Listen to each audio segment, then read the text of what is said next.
Hey, it's Jeremy again, and in this video, I'm gonna show you 5 design trends in 2022. So if you don't know me, my name's Jeremy. I'm a brand designer from Sydney, Australia, and I'm just here to share some cool tips on the new design trends. Now, for me, I love, looking at what's going on in the industry. Obviously, Happy New Year. So number 1 is Claymorphism. Now, Claymorphism is this cute, artsy 3D vibe, 3D look where, they use soft edges and soft shadows.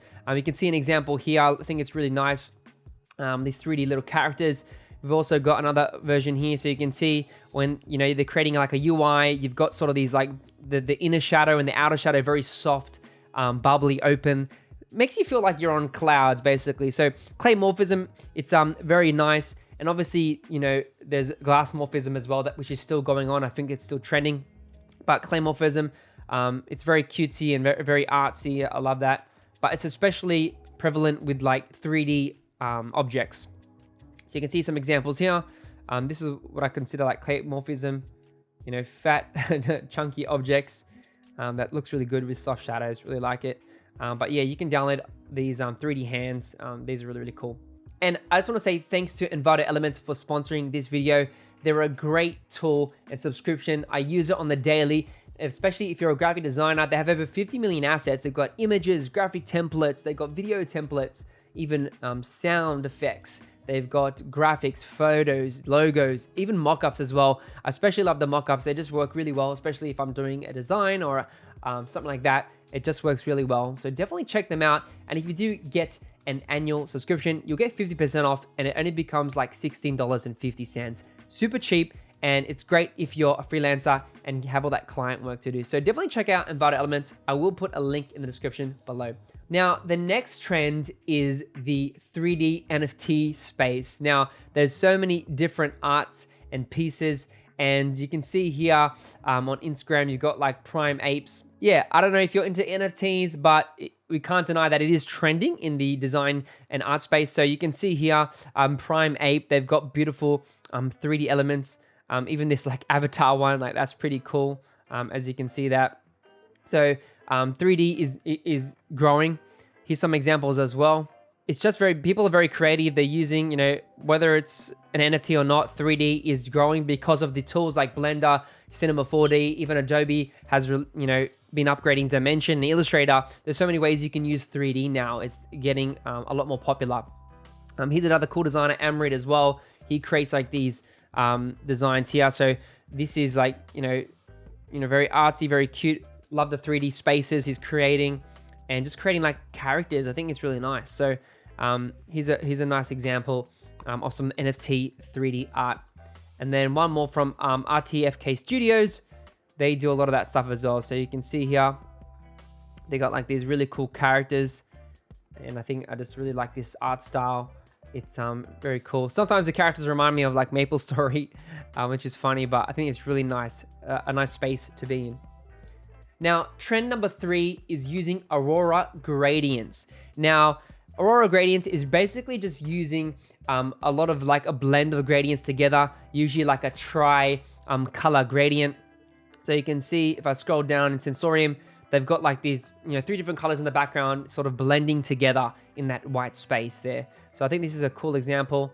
You can see some gradients in the back there as well. So that's beautiful, and you can get really creative with them as well. I'll show some other examples. This is on Mintgate. You can see here a lot of the tech crypto space love using gradients. So really cool. Love the usage here of using the mix of gradients. Obviously, they've got it on the top end of the page. They've even got it in the like little, you can see they're just using a two style gradient on the menu there. But I love the pops of color. It really makes it stand out, it gives a contrast. It makes it feel modern as well. Gradients have come a long way, and there's so many tools now to create them. Another one on spaceship.com. Start investing. This is another investment platform. So you can see the nice blend. We've got the pinks to the purples there. Looks really nice. And you can see how it's in use even on their mock-ups and their product shots, as you can see there. I think it looks really nice. Now, trend number 4 is minimalism. I know minimalism is always there. Everyone loves the Swiss design, the clean design. And here's a really cool example. It's called Qubits. And these guys specialize in spectacles. I just love the clean layout, like the font, like the store, and the typography too. Just look at the layout, clean grid. Very minimal, very simple, nothing too crazy going on here. But I really love the white space and the use of the blocks and the squares in the grid there on the shop. Very minimal colors, lots of gray usage, monochromatic look. So white, black, grays is usually the typical way to go. So here's a lovely example. And then a bit creative with the footer there. I love the illustration. That's a really nice one. I found this other website as well, Elevate Your Tomorrow. It's called Deep. Now, this is a very simple header image, no nav bar really, just FAQs. But as I scroll down, you can see the clear white space here, simple mock-ups, bit of a GIF or animation in the back there, and the gradients are even not even that crazy, just very light blue, bit of green there, and the buttons don't even have like a hover state, like even. So just really keeping it simple, using the white space to make the design breathe. And obviously we've seen Facebook go to Meta. They actually had a very clean page. I'm using some nice grays, nice fonts, clean imagery. You can see here, like, not even really using a specific grid, but just breaking it up. As I scroll through here, a lot of white space. You can see if I click on these other pages, we can see how that looks. Adding a bit of color as well, very muted tones. But typography is the main point of this, and just using photos as well. Here's another example from ZipPay. They're an Aussie company. So you can see here, we've got some tabs here. Very clean font, bold contrast, a lot of grays. And then their main color with the purple there and the green. Once again, seeing the clean white space and minimalism. It always works. It's great for corporate looks or companies that are very large and they want to play it safe. Then that's what they usually do. Now, lastly is bold typography. Typography is always the best thing to learn as a designer because that's the core fundamentals of good design, right?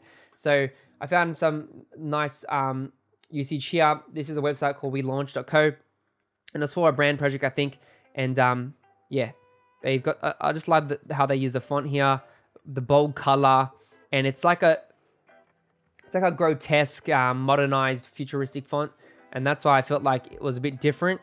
But you can see just the usage. I love the 3D shots as well on this website. They just look amazing. But yeah, they weren't really being creative, but you can see the logo here, Aztec, very bold. Aztec, sorry. It's very bold, very nice. And the colors they're using are bold as well. So I just thought this was a cool example of one way of doing it. I've got a few other examples. This one's from Pentagram. So they did an identity for a festival, an Austrian festival. Bit of animation there, but the real juice comes down here when they've created sort of this book.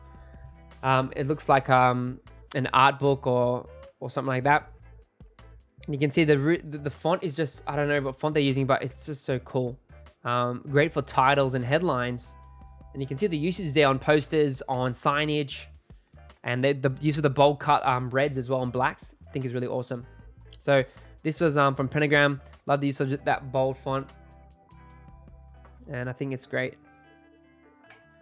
Now, another example here is from RTFKT. Now, on the website, they've got amazing animation, but they've got like this bold, condensed font, Clone X on the top. I think that's really pretty cool. And they use that same condensed font throughout the website. As you scroll through, it's a really cool animation. I know it's amazing. But I just like the usage of that. They're mixing like, sans serif with serif. Which is interesting, and they're using I just like the way they use it here, and you can't go wrong with red and black and white. Like it just works well. And then lastly, I found this nice one. They've got Glassmorphism on this too, but this is from Display. It's for a smartphone repair company, I believe. Yeah, and I just love the use of that logo there. Very bold. Love the colors as well. Love blue, and you can see that they're using it on posters, on signage, on print, even on merch as well. And just love that bold font there. And typography is always, evolving, but there's so much things you can do with the typography. Just super cool. So those are my top 5 trends for graphic design this year. Obviously, they always change, but this is my opinion. Let me know what's your favorite trend in the comments below. I think Claymorphism for me is really fun, and I think I'm digging that at the moment. But yeah, let me know what yours is. But thanks so much for watching. This is Jeremy here, and I'll catch you in the next video.